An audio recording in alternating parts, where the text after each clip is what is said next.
Ujjivan financial services के कल results आए थे। उज्जीवन फाइनेंशियल सर्विसेज, जैसा कि आप लोग जानते होंगे, इनके एक सब्सिडरी है उज्जीवन स्मॉल फाइनेंस बैंक, वो भी इंडियन स्टॉक मार्केट में लिस्टेड है। तो इन रिजल्ट्स में हम लोग कंप्लीट एक एनालिसिस करेंगे कि उज्जीवन फाइनेंशियल सर्विसेज और उसकी सब्सिडरी को मिला के किस तरीके की कंपनी के कामकाज चल रहे हैं, Q4 के नंबर्स किस तरीके के रहे, इसके बेसिस पे हम ये भी डिसाइड करने का ट्राई करेंगे कि क्या ये अच्छा इन्वेस्टमेंट हो सकता है लॉन्गर रन में या शॉर्टर रन में। एंड डिविडेंड्स वगैरह के बारे में जानेंगे कि कंपनी ने डिविडेंड्स वगैरह क्या डिसाइड किया है, एंड उन्होंने अपने Q4 के रिजल्ट्स को बताते वक्त मार्केट कमेंट्री में किस टाइप का आउटलुक प्रोवाइड किया है कंपनी के लिए। तो आइए दोस्तों, इससे पहले कि मैं इस वीडियो की शुरुआत करूं, अगर अभी तक आप लोगों ने इस चैनल को सब्सक्राइब नहीं किया है तो प्लीज़ सब्सक्राइब कर ले, ताकि स्टॉक मार्केट से रिलेटेड जो भी न्यूज़ है वो आप तक अपडेटेड फैशन में पहुंचती रहे। आपके सब्सक्राइब करने से मुझे भी बहुत प्रोत्साहन मिलता है एंड काम करने में आसानी मिलती है दोस्तों। आइए इस वीडियो की अब शुरुआत करते हैं। तो दोस्तों, अगर आप इनके प्रॉफिट्स वगैरह देखेंगे तो नतीजे बहुत ही ज़्यादा शानदार रहे हैं उज्जीवन फाइनेंशियल के लिए। इनके प्रॉफिट्स में अराउंड 80% का जंप आया है। पिछले साल चौथी तिमाही में जहां 43 करोड़ का इनका Q4 का प्रॉफिट आया था, वहीं इस साल चौथी तिमाही में वो बढ़ के 77.43 करोड़ के हो गए। तो ऐसे डिफ़िकल्ट सिनेरियो में 80% का प्रॉफिट जंप इन्होंने प्रोवाइड करके दिया, जो कि बहुत ही काबिल तारीफ़ है दोस्तों। इनका रेवेन्यू अगर आप देखेंगे तो पिछले साल 590 करोड़ का था Q4 में, एंड इस साल 805 करोड़ का रहा है। तो ये रेवेन्यू के टर्म से मोरलेस आपको 40-40% के अराउंड का एक ग्रोथ है। इनका जो प्रॉफिट में आपको इतना ज़्यादा ग्रोथ दिख रहा है दोस्तों, वो एक बहुत बड़ा रीज़न ये भी है कि जो कॉर्पोरेट रेट का वो इनकम टैक्स कट प्रोवाइड किए थे गवर्नमेंट ने लास्ट फाइनेंशियल ईयर में, उसकी वजह से जो नेट प्रॉफिट है, जो प्रॉफिट आफ्टर टैक्सेशन है, उसमें इंक्रीज़ आया दोस्तों कंपनीज़ के। तो इसलिए आपको सेल्स में तो सिर्फ 35-40% का ग्रोथ था रेवेन्यू में, बट प्रॉफिट में 80% के अराउंड का आपको ग्रोथ दिख रहा है। तो इनका जो रिजल्ट है दोस्तों बहुत ही ज़्यादा पॉजिटिव आया, और अगर आपने देखा होगा कि आज इनका स्टॉक भी बहुत अच्छा खासा भर के ट्रेड कर रहा था मार्केट में, वो मेजरली Q4 के रिजल्ट्स की वजह से ही कर रहा था दोस्तों। जो और कंक्लूजन है दोस्तों, बेसिकली जो इन्होंने अपनी मार्केट कमेंट्री में इनके मैनेजमेंट ने बताया, आइए वो एक बार पढ़ लेते हैं। तो इनका जो दोस्तों पूरा फाइनेंशियल ईयर था 2019 से 20, उसमें इन्होंने करीब करीब डबल कर दिया अपना प्रॉफिट पिछले साल के मुकाबले।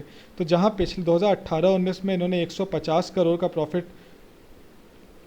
आप देख सकते हो दोस्तों, जहां पिछले फाइनेंशियल ईयर में इन्होंने 150 करोड़ का प्रॉफिट पोस्ट किया था, वहीं इस साल वो प्रॉफिट बढ़ के 298.66 करोड़ का हो गया, जो कि नियरली डबल है। आप अगर टोटल इनकम देखेंगे दोस्तों एंटायर फिस्कल में, तो ये करीब करीब 2013 करोड़ से बढ़ के 2969 करोड़ हो गया था। तो यहाँ भी दोस्तों आपको लग ही रहा होगा कि प्रॉफिट ऑलमोस्ट डबल हुआ है, बट जो टोटल रेवेन्यू है वो उतना ज़्यादा डिफरेंस नहीं है।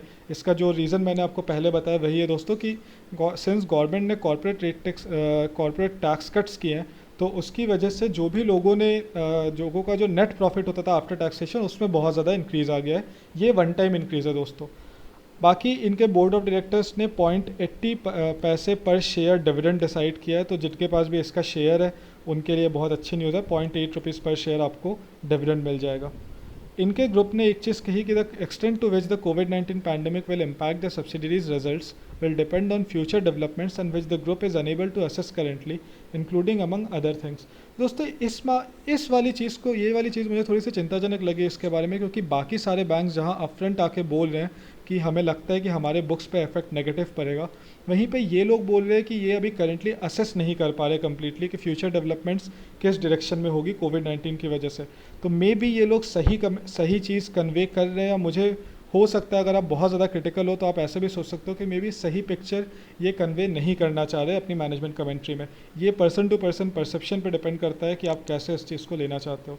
फिर उन्होंने कहा कि on the holding company there is no material impact of कोविड-19 other than the fall in the market value of this investment in USF bank. तो यूएसएफ बैंक बेसिकली दोस्तों उज्जीवन स्मॉल फाइनेंस बैंक है, जो कि इनकी सब्सिडरी कंपनी है। तो ये लोग बोल रहे हैं कि उसमें बहुत ज़्यादा फ़र्क नहीं पड़ा है, उनके वैल्यू पे बहुत ज़्यादा फ़र्क नहीं पड़ा कोविड-19 का। But Ujjivan small finance bank क्योंकि खुद इन्वेस्ट करती है दूसरी कंपनीज़ के शेयर में, तो सिंस शेयर मार्केट थोड़ा नीचे आया, तो इसकी वजह से उनके इन्वेस्टमेंट की जो मार्केट वैल्यू है वो डाउन हो गई है। So although the distribution of dividend will be guided by the performance of the bank and regulatory guidance as forthcoming to banks from the Reserve Bank, the holding company has adequate liquidity and resources to service its obligation in the near future। तो यही बोल रहे हैं कि इनका जो Ujjivan small finance bank जो कि इनकी सब्सिडरी है, उसके पास बहुत कैश और मतलब एडिक्वेट अमाउंट में लिक्विड कैश है, जिससे कि इनको जो नियर फ्यूचर में अगर कोई लोग अपने पैसे निकालना चाहते हैं, इंटरेस्ट वगैरह पे आउट करना हो, तो ये लोग ये सब कुछ कर सकते हैं। तो दोस्तों उज्जीवन फाइनेंस को लेके अगर आप मेरा व्यू पर्सनली मानेंगे तो दोस्तों मैं इस फाइनेंशियल कंपनी को बहुत ज़्यादा ट्रैक नहीं करता था, क्योंकि अपने डोमेन में ये छोटी है। मैं generally HDFC and ICICI banks को ज़्यादा ट्रैक करता था, तो मैं इस पर कोई व्यू नहीं देना चाहूँगा दोस्तों। आप अपना रिसर्च ज़रूर कर लें। मुझे पर्सनली इनका रिज़ल्ट बहुत पॉजिटिव लगा, तो रिजल्ट्स का डिटेल्स मैं आपको जस्ट बता रहा हूँ। रिसर्च आप एक बार कर लीजिए। मुझे बहुत ज़्यादा इस कंपनी के फंडामेंटल्स को लेकर मैं क्लियर नहीं हूँ, तो मैं इस पर अपना व्यू नहीं देना चाहूँगा। धन्यवाद दोस्तों। अगर आपको ये वीडियो पसंद आया हो तो प्लीज़ इस चैनल को सब्सक्राइब करें और इस वीडियो को लाइक कीजिए, अपने दोस्तों के साथ शेयर कीजिए। धन्यवाद।